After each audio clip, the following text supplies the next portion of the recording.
बिस्मिल्लाहिर्रहमानिर्रहीम। अस्सलाम वालेकुम माय डियर स्टूडेंट्स, आज हम एक नया चैप्टर स्टार्ट करने जा रहे हैं विच इज अलजेब्रिक एक्सप्रेशन। उसकी फर्स्ट एक्सरसाइज है 5.1। इसको हम सॉल्व करने की एक छोटी सी कोशिश करेंगे। स्टूडेंट्स, आपका क्वेश्चन नंबर 1 है reduce the following expressions to their lowest form. आपने इन एक्सप्रेशंस को उनकी लोएस्ट फॉर्म में लेकर आना है। लोएस्ट फॉर्म का मतलब हुआ कि आपने उनको सिंप्लीफाई करके और एक बहुत ही छोटा आंसर लाना है। यानी एग्जांपल, अगर आपके पास 121/11 दिया हो तो 11 आर 121 होता है, तो वो टेबल पे काट के आपने एक सिंपलेस्ट फॉर्म में उसका आंसर लेकर आना है। स्टूडेंट, स्टार्ट करते हैं क्वेश्चन नंबर 1 से which is 15a(x³ y² 25a² xy6। ये हमारे पास एक फ्रैक्शन दी हुई है। हमने सबसे पहले इसको लोएस्ट फॉर्म में लाने की कोशिश करनी है। सबसे पहला काम, आपने एक चीज देखनी है स्टूडेंट्स कि अगर आपके पास कांस्टेंट वैल्यूज दी हुई हैं, क्या वो कांस्टेंट वैल्यूज किसी के साथ सिंप्लीफाई हो रही हैं। जैसे 15 और 25 है, ये 5 के टेबल में आपस में सिंप्लीफाई होंगे। 5 3 आर 15, 5 5 आर 25। उसके बाद आपने अलजेब्रिक वैल्यूज को देखना है। अलजेब्रिक वैल्यूज में स्टूडेंट्स, अगर हमारे पास पावर दी हो, यानी सेम बेसिस हो, जैसे ये बेसिस सेम है हमारे पास, ये बेसिस सेम है, ये बेसिस सेम है, तो उनकी पावर्स अगर वो डिवाइड हो रही हो तो पावर्स होती है माइनस। अगर पावर नीचे से ऊपर जा रही है तो वो माइनस होगी, अगर ऊपर से नीचे लेकर आते हैं तो वो भी माइनस होगी। लेकिन मल्टीप्लाई की शक्ल में आपकी जो बेसिस की जो पावर होती है वो ऐड हो जाती है। तो स्टूडेंट, सबसे पहले तो मैं इस क्वेश्चन को लिखूंगा और उसके बाद मैं इसको स्टेप बाय स्टेप सॉल्व करने की कोशिश करूंगा। ये देखें, हमारे पास ये क्वेश्चन दिया हुआ है 5 3 आर 15, 5 5 आर 25। ये इसकी सिंपलेस्ट फॉर्म थी, यानी 3/5। अब आपने इनके जो वेरिएबल्स हैं उनको भी सॉल्व करना है। जैसे ये भी ए है, ये भी ए है, आपका ये ए, इसकी पावर 1 है। अगर मैं इस बड़ी पावर को ऊपर ले जाऊंगा, ए की पावर 1 में से -2 होगा तो -1 आंसर आएगा। मुझे ये कोशिश करनी चाहिए कि आपका आंसर हमेशा पॉजिटिव पावर में आए, तो उसके लिए मैं इसको नीचे ले जाऊंगा। आप बड़ी पावर को, अगर बड़ी पावर ऊपर है उसको ऊपर ही रहने दें, नीचे वाली को ऊपर ले जाएं। अगर बड़ी पावर नीचे है तो ऊपर वाली को नीचे लेकर आए। जैसे देखें, ये x³ है और इसकी पावर 1 है, तो मैं क्या करूंगा, x³ में से पावर माइनस कर दूंगा 1। ये भी छोटी पावर थी, इसको नीचे ले जाऊंगा। जैसे ये a² है और ये 1 पावर माइनस हो गई हम, और y की पावर 6 ग्रेटर थी, ग्रेटर पावर को मैं उसी जगह पर रहने दूंगा, तो स्मॉलेस्ट है उसको मूव करवा दूंगा दूसरी साइड पर।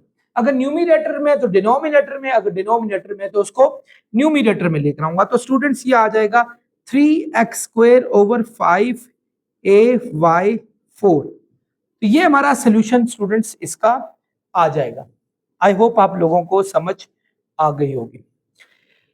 चलते हैं स्टूडेंट्स इस क्वेश्चन पर, इसको भी इसी मेथड से सॉल्व करेंगे। 38k² p³ m4, और ये नीचे दिया हुआ आपके पास 57k³ pm²। आप देखें किसी टेबल पे ये कैंसिल हो रहा है, यस 19 पे, 19 2s आर 38, 19 3s आर 57, ये हमारे पास आ गया। तो ये तो हमारे पास 2/3 आ गया। अब देखें k² और k³ में स्मॉलर कौन सी है, k² है, तो k³ नीचे है, उसमें से वो 2 माइनस कर देंगे, यानी इसकी पावर को नीचे लेकर डिवाइड करवा देंगे इससे। अब ये p³ ग्रेटर थी पावर, तो नीचे वाली पावर जो 1 है वो ऊपर जाके माइनस हो जाएगी, जबकि ये भी ग्रेटर है m4, उसमें से ये 2 पावर नीचे आके क्या हो जाएगी, हमारे पास माइनस हो जाएगी। यूं हमारे पास 2p² m² / 3k आ जाएगा इसका फाइनल सॉल्यूशन। स्टूडेंट्स, मूव करते हैं इधर, यहां भी ऐसे ही होगा। ये देखिए, इसकी पावर 1 है, इस दफा आपके पास कोई कांस्टेंट वैल्यू नहीं दी हुई, तो हम आप यूं करेंगे, जो नीचे m² है उसमें से पावर 1 माइनस कर देंगे, ये वाली। ऊपर n दिया हुआ है n4, और n की पावर 3 ऊपर जाके माइनस हो जाएगी, जबकि p की पावर 1 है, नीचे p की पावर 4 है। चूंकि p की पावर 4 ग्रेटर है, मैं ग्रेटर को यहीं रखूंगा, उसमें से ऊपर वाली स्मॉलर माइनस कर दूंगा। क्यों, वैसे ही तनहा था, इसको तनहा ही रहने दें तो बेहतर है। तो n 4 में से 3 गया 1 आएगा, Q divided by M P cube, क्योंकि 4 में से जब 1 माइनस करेंगे तो 3 आ जाएगा। यूं स्टूडेंट्स हमारे पास ये 3 सॉल्यूशंस आ जाएंगे। स्टूडेंट्स क्वेश्चन नंबर 1 के 6 पार्ट पे चलते हैं। अगेन आप सबसे पहले देखें 3/15 और यहां दिया ए बी सी और ये दिया हुआ ए स्क्वायर बी स्क्वायर और सी। वैसे जनरली सी और सी बिल्कुल सेम है, पावर सेम हो, अगर न्यूमिनेटर में हो डिनोमिनेटर में हो वो आपस में कट जाती है। वैसे जनरली अगर इसकी पावर 1 में से यानी 1 में से ये नीचे वाली 1 माइनस भी कर देते तो सी की पावर 0 आ जाती। सी की पावर 0 का मीनिंग 1 होता है, तो हम यूं भी कर सकते थे दोबारा, लेकिन अगर आप इसको काट लें तो अच्छा है। 3 1 3 3 5 15, तो हमारा आंसर आया 1 बाय ये नीचे आ गया 5। अब ये ए पावर दी हुई है 1 और नीचे ए का स्क्वायर दिया हुआ है, नीचे ए के स्क्वायर में से 1 ऊपर वाला माइनस कर दें, इसी तरह बी के स्क्वायर में से ऊपर वाला 1 माइनस कर दें। यूं हमारे पास स्टूडेंट्स आ जाएगा 1 बाय 5 ए बी, ये हमारा इसका फाइनल सॉल्यूशन आ जाएगा। आई होप आप समझ गए। याद रखें पार्स की कोशिश करें, दे शुड बी पॉजिटिव। तो ये पॉजिटिव तभी होगा जब स्मॉलर पार को आप शफल करेंगे, अगर ऊपर है तो नीचे ले जाएंगे, ठीक है, और नीचे है तो ऊपर ले जाएंगे, अगर उसकी बेस दी हो तो ऐसे ही नहीं लेके जाना। Next question 46 L cube M4 N5 whole divided by 69 L square M cube N4 ये दिया हुआ है। स्टूडेंट्स किसी टेबल पे ये सिंप्लीफाई हो रहा है, यस 23 पे हो रहा है। 23 2s are 46, 23 3s are 69, so you need to be cautious, बहुत ख्याल करना है। अब 23 एक प्राइम नंबर है और बहुत ही ग्रेटर प्राइम नंबर है, so you need to just search out कि कौन सा हमारे पास जा रहा है। मेरी तो बहुत प्रैक्टिस है इन क्वेश्चंस की, तो ऑब्वियसली कि मैं तो इसको फाइंड कर लूंगा, आप लोगों ने इसकी प्रैक्टिस अच्छे तरीके से करनी है। ये L का क्यूब दिया हुआ है, ये पावर 2, चूंकि इसके कंपैरेटिवली ये स्मॉलर है, मैं इसको ऊपर ले जाऊंगा। इसी तरह M4 इसके कंपैरेटिवली ये स्मॉलर है, ऊपर ले जाऊंगा। N5 और इसके कंपैरेटिवली, यानी इस दफा सारी डिनोमिनेटर में स्मॉलर दी है और न्यूमिनेटर में जो दी है वो ग्रेटर दी है। सो 2/3 ये तो आपका आ गया। 3 में से 2 माइनस हुआ तो L पावर 1 लिखने की जरूरत नहीं होती, M पावर 1 और N। सो हमारा फाइनल आंसर आ गया 2/3 LMN। अगर आप चाहे LMN2 के साथ भी लिख सकते हैं, अदरवाइज इसको अलहदा सेपरेटली भी लिख सकते हैं। मूव करते हैं नेक्स्ट 6 पार्ट की तरफ। इस दफा आपकी दोनों फ्रैक्शंस में आपके पास सम और डिफरेंस दिया हुआ है, या सम या डिफरेंस उस जैसी दी हुई है। तो स्टूडेंट्स ऐसे मौकों पर, क्योंकि ये तो सारे आपके फैक्टर्स थे, ये फैक्टर्स थे, तो फैक्टर्स को मल्टीप्लाई डिवाइड करना इजी होता है, लेकिन अगर आपके पास सम और डिफरेंस दिया हो तो आपने कोशिश करनी है कि इनको फैक्टराइज करना है, और they are already in simplest form, ये ऑलरेडी सिंपलेस्ट फॉर्म में मौजूद है, यानी फैक्टराइज्ड है। अब आप गौर से देखें, न्यूमिनेटर में है x-3, डिनोमिनेटर में भी वही है x और 3, लेकिन साइन चेंज हुए में, यानी ऊपर वाले के साथ x के साथ पॉजिटिव है, नीचे x के साथ नेगेटिव है, ऊपर 3 के साथ नेगेटिव है, नीचे 3 के साथ पॉजिटिव है। सो अगर मैं ऐसा काम करूं कि -1 कॉमन ले लूं ऊपर से, तो अंदर का साइन क्या हो जाएगा स्टूडेंट? चेंज, यानी 3 पॉजिटिव का हो जाएगा, x नेगेटिव का हो जाएगा, नीचे भी 3 माइनस x दिया हुआ है। सो ये और ये सिंप्लीफाई हो गए, हमारा फाइनल आंसर स्टूडेंट्स यहां आ जाएगा -1। ये हमारे पास 3 क्वेश्चंस इस तरीके से सॉल्व हो जाएंगे। स्टूडेंट्स मूव करते हैं इसके 7th पार्ट की तरफ। x² - 81 न्यूमिनेटर में दिया है, x + 9 आपके पास डिनोमिनेटर में दिया है। याद रखें अगर दो चीजों के बीच में माइनस का साइन आए, कोई सी दो वैल्यूज के बीच में, जैसे ये दो के बीच में माइनस आया, तो पहले आप ये चीज देख लें क्या वो दोनों किसी का इंडिविजुअल स्क्वायर तो नहीं है। जैसे ये x का स्क्वायर है, x का स्क्वायर, और ये हमारे पास 9 का स्क्वायर है, 9 9 81 होता है। ये आपने किन जगहों पर देखना है? जब दो चीजों के बीच में माइनस का साइन हो। ऐसा क्यों करना है? क्योंकि हमें एक बात पता है कि अगर दो चीज स्क्वायर के बीच में माइनस हो तो एक दफा आप उसको प्लस में लिखते होते हैं और एक दफा आप उसको माइनस में लिखते होते हैं। सो इसके साथ भी यही करेंगे, a² - b² होगा a plus B into A minus B, और नीचे हमारे पास दिया हुआ है x प्लस 9। यू स्टूडेंट्स ये और ये एक जैसे फैक्टर होने की वजह से सिंप्लीफाई हो जाएंगे, हमारा आंसर आ जाएगा x माइनस 9, ये आ गया। यहां भी बिल्कुल स्टूडेंट सिचुएशन ऐसी है, आप देखें इन दो चीजों के बीच में माइनस आया, तो पहले आपने मेक श्योर करना है whether they are squares of any term or not, like this is square of r and this is square of 4, ये किसी ना किसी का स्क्वायर है। तो आपके पास r प्लस 3 इंटू, ये तो ऑलरेडी फैक्टर्स बने हुए हैं, ये मजीद फैक्टराइज नहीं हो सकते। ये किसका स्क्वायर है, हमारे पास r का स्क्वायर है, और ये हमारे पास 4 का स्क्वायर है। ए स्क्वायर माइनस बी स्क्वायर होता है, एक दफा आप इसको प्लस में लिखें और एक दफा आप इसको माइनस में लिखेंगे, यानी r प्लस 4 और r माइनस 4 इस फॉर्मूले के तहत। तो आपका ये और ये कैंसिल एक जैसा होने की वजह से, तो r प्लस 3 और r माइनस 4 इसका फाइनल आंसर होगा। तो इस मेथड से स्टूडेंट्स आपने इनको सॉल्व करना। आई होप आप लोग समझ गए होंगे। डियर स्टूडेंट्स, क्वेश्चन नंबर 2 है, evaluate the following expressions for the given value of each variable. आपके पास ये जितने भी वेरिएबल दिए हैं इनकी वैल्यूज दी हुई हैं, आपने इन वैल्यूज को इसमें सब्स्टिट्यूट करके आपने एग्जैक्टली इनकी वैल्यूज को निकालना है। यानी देखें जैसे ये दिया हुआ है 3r square minus S square, आपके पास r की वैल्यू दी है ये 2, आप इस जगह पे सब्स्टिट्यूट करोगे 2, और s की वैल्यू -1 है, उसका स्क्वायर यहां डालेंगे ऐसे। स्टूडेंट्स 2 का स्क्वायर होता है 4, और याद रखें -1 का स्क्वायर हो जाएगा +1, तो ये आ जाएगा 3 इंटू 3, 4 में से जब 1 माइनस करेंगे तो 3 आ जाएगा, इन दोनों का प्रोडक्ट आ जाएगा 3 3 9, ये हमारा फाइनल आंसर आ जाएगा। इसी मेथड से आपके पास दिया हुआ है half mv square, kinetic energy का फॉर्मूला है m हमारे पास क्या दिया हुआ है 18.75, मैंने यहाँ 18.75 लिख लिया, v है 5.6 का स्क्वायर ये दिया। मैंने क्या करना है स्टूडेंट्स, इन वैल्यूज को सिंप्लीफाई करना, और मैं कैलकुलेटर की मदद से इनको सॉल्व करने की कोशिश करूंगा।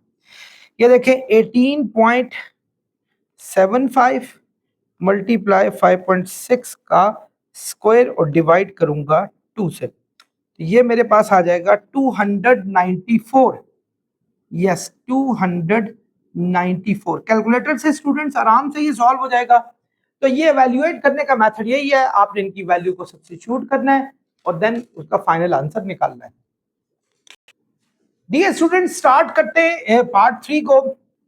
स्क्वायर रूट ऑफ 2gs, अब 2g हमारे पास दिया हुआ है 32 पॉइंट, आपने बस जो वैल्यूज दी हैं उनको सब्स्टिट्यूट करना है, ये हमारे पास है, और s की वैल्यू है 144.9, ये हमारे पास है। बाकी आप कैलकुलेटर ने ही इसको सॉल्व करना होता है, कैलकुलेटर लेंगे तो आप उसको सॉल्व करेंगे। ये देखें 2 मल्टीप्लाई 32.2 मल्टीप्लाई 144.9, ये हमारे पास आ रहा है 9331.56, 9331.56, फिर उसका हम फाइंड करेंगे स्क्वायर रूट, फाइंड करेंगे, और जब स्क्वायर रूट फाइंड करेंगे वो आंसर आएगा 96.6, 96.6। स्टूडेंट्स चेक करें आंसर ठीक है हमारा जी। नेक्स्ट पे चलते हैं स्टूडेंट्स, इजी था।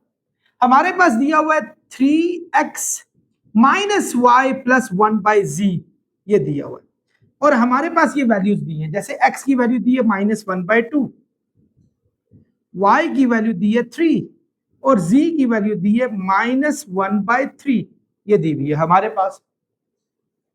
आई होप आप समझ रहे होंगे। 3 1s are 3, -3/2 आ गई, ये -3 है।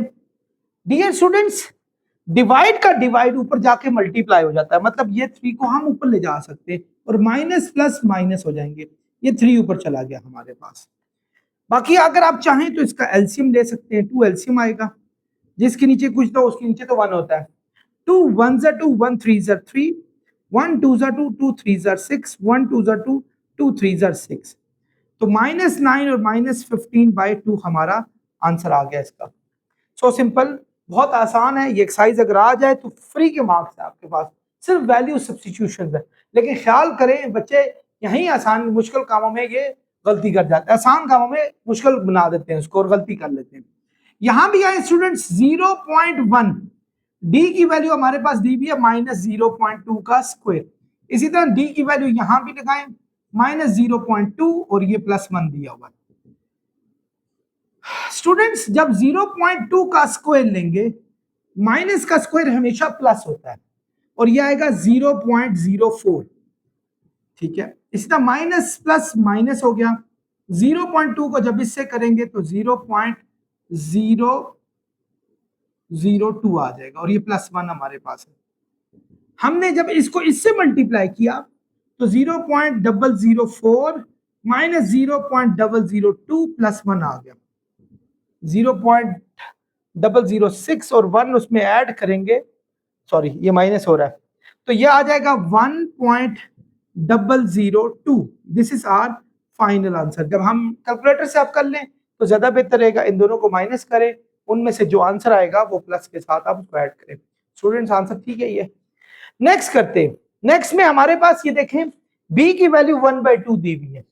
हमने जितने भी b हैं, जैसे देखें 4/7 ये b है, इधर भी 1/2 लगाना है, उसका क्यूब, 2 3 6 और 1 7/2 और b की जगह पे लगाना है 1/2 का स्क्वायर और b की जगह पे 1/2 और ये 3। आपने b की वैल्यू 1/2 इसमें सब्स्टिट्यूट करनी है।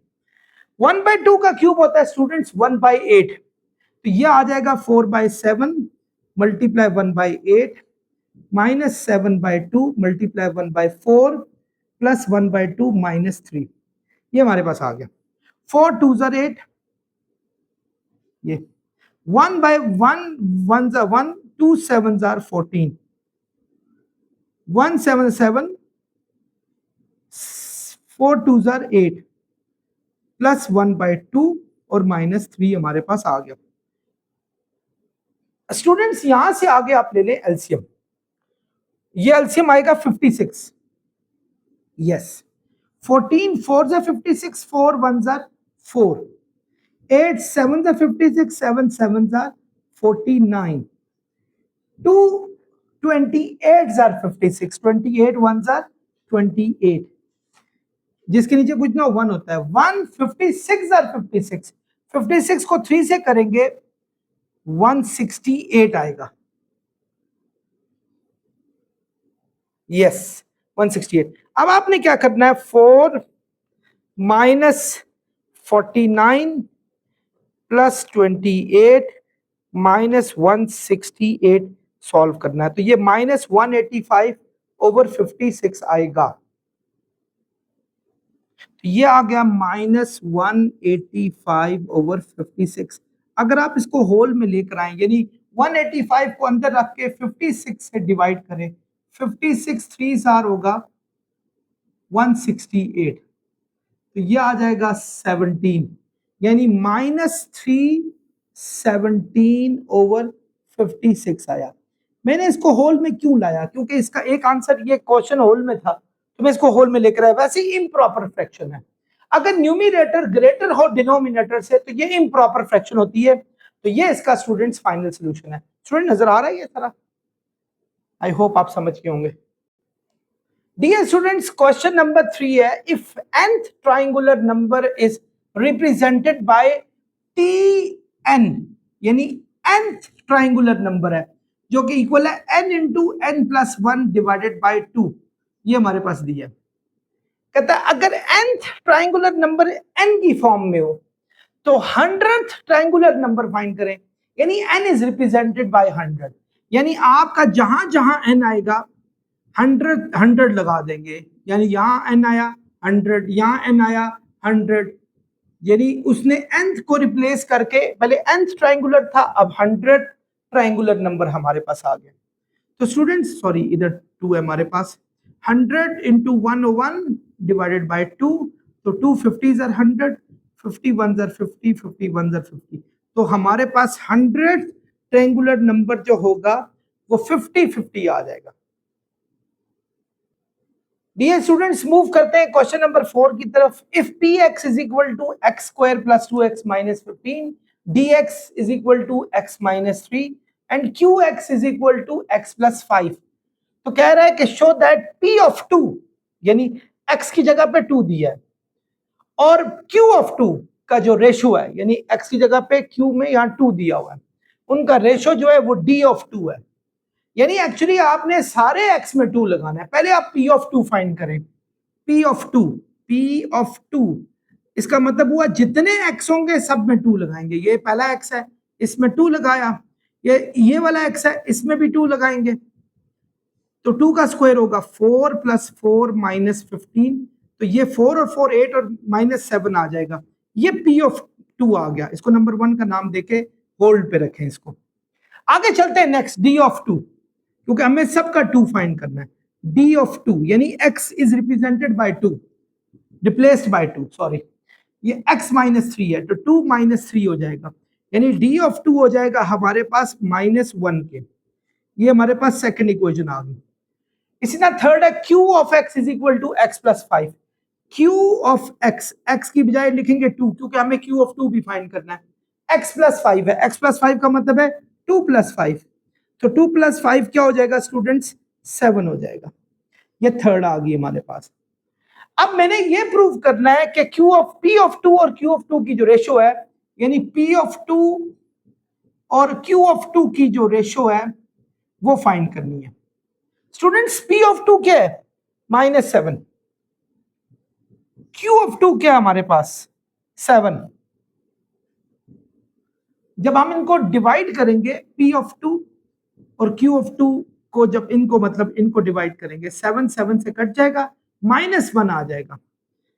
डियर स्टूडेंट्स ये माइनस 1 d ऑफ 2 भी है, यानी इसको हम d ऑफ 2 भी कह सकते हैं, यानी क्योंकि यही d ऑफ 2 की वैल्यू भी हमारे पास है। तो प्रूव हो गया कि p ऑफ 2 और q ऑफ 2 की जो रेशो होती है वो d ऑफ 2 की इक्वल होती है, जो कि एक्चुअली इनका कंबाइंड आंसर माइनस 1 है। सो ये इस तरीके से आप सॉल्व करेंगे। माय डियर स्टूडेंट्स चलते हैं क्वेश्चन नंबर 5 की तरफ। If g of x is equal to 1/2x cube plus x by 2 plus 2 और कहता है फाइंड g ऑफ माइनस 1/3, यानी g ऑफ माइनस 1/3, यानी इस जगह पर माइनस 1/3 लगाना है और इसको सॉल्व करना है। चूंकि आपने x की जगह पे माइनस 1/3 लगाया तो जितने भी x हैं, जैसे ये है हमारे पास ये x, इस जगह पे भी माइनस 1/3 लगाएंगे, इधर भी x की जगह पे माइनस 1/3 लगाएंगे। 1/2, 1 का क्यूब हो जाएगा 1, 3 का क्यूब हो जाएगा 27। ये अच्छा, माइनस प्लस माइनस हो गया। आप देखिए स्टूडेंट्स जरा गौर से देखें, ये माइनस 1/3 है डिवाइड 2 है, यानी माइनस 1/3 मल्टीप्लाई 1/2 हो जाएगा। डिवाइड मल्टीप्लाई में चेंज होता है, चीजें उलट जाती हैं। यानी 3 2 6 यानी माइनस 1/6 आ गया हमारे पास। ये प्लस 2 है हमारे पास। 2 1 2 माइनस 2 बाई 27 माइनस 1/6 प्लस 2 हमारे पास ये आ गया। अगर डिनोमिनेटर का भी डिनोमिनेटर हो वो यहां से ऊपर जंप करके ऊपर जाके न्यूमिनेटर बन जाता है, क्योंकि ये 1 डिवाइड माइनस 2/27 है। डिवाइड मल्टीप्लाई में चेंज होगा, चीजें उलट जाएंगी। यानी एक्चुअली 27 1 27, 27 ऊपर जाके इस 1 के साथ मल्टीप्लाई होके 27/2 हो जाएगा। न्यूमिनेटर में दिया हुआ है नेगेटिव साइन, डिनोमिनेटर में पॉजिटिव है, तो हमेशा साइन को न्यूमिनेटर में होना चाहिए। अगर ऊपर भी प्लस है नीचे माइनस है, प्लस माइनस माइनस हो जाएंगे, तो आप यहां माइनस लगाएंगे 1/6 प्लस 2। अब हमने लेना है इसका एलसीएम, 6 एलसीएम आ जाएगा, 2 3 6, 3 27 81, 6 1 6 1 1 1 1 1 6 6 6 2 12, ये आ गया हमारे पास। 81 और 1 हो जाएगा 82, 82 में से 12 गया तो 70 आ जाएगा, माइनस 70/6। आई होप आप समझ रहे होंगे। 2 के टेबल पे कैंसिल हो रहा है, 2 35 70, 2 3 6, तो हमारे पास माइनस 35/3 इसका फाइनल सोल्यूशन आ गया। आई होप आप समझ गए होंगे। क्योंकि ये इम्प्रॉपर फ्रैक्शन है, अगर आप चाहें तो इसको 35 को अंदर रख के 3 से डिवाइड करके 3 11 33 2 आपका रिमाइंडर आया, यानी -11 2/3, यानी जो आपका क्वोशंट होता है उसको यहाँ लिखते हैं, जो रिमाइंडर होता है उसको ऊपर लिखते हैं, और जिससे किया होता है डिवाइजर उसको नीचे लिखा जाता है। So this is our final solution. Dear students, move करते हैं अपने लास्ट क्वेश्चन की तरफ इस एक्सरसाइज के। The volume of a basketball is sphere में दी हुई है, is approximately 38,808 centimetre cube. The radius of the ball is given by this, ये दिया हुआ है, और वी वॉल्यूम है, determine the radius of the ball, अपने radius of the ball find करना है ये। बाकी वॉल्यूम और पाई की वैल्यू उसने कहा है 22/7 डालें। तो students R is equal to, this is cube root. अच्छा एक बात याद रखें, क्यूब रूट को आप लिख सकते हैं होल पावर 1/3, याद रखें। क्यूब रूट यानी कोई जो अगर यहाँ 4 होगा 1/4, 5 होगा 1/5, 3 वी की जगह पर डालेंगे 38,808, 4 पाई की वैल्यू होती है 22/7, ये आ गया हमारे पास। R is equal to 3 multiply 38,808, ये 7 क्या हो रहा है स्टूडेंट्स, यहाँ डिवाइड हो रहा है, जब आप इसको ऊपर ले जाएंगे ऊपर जाके ये हो जाएगा मल्टीप्लाई, नीचे आपके पास है 4 मल्टीप्लाई 22 और होल पावर दी हुई है 1/3, ये दी हुई है।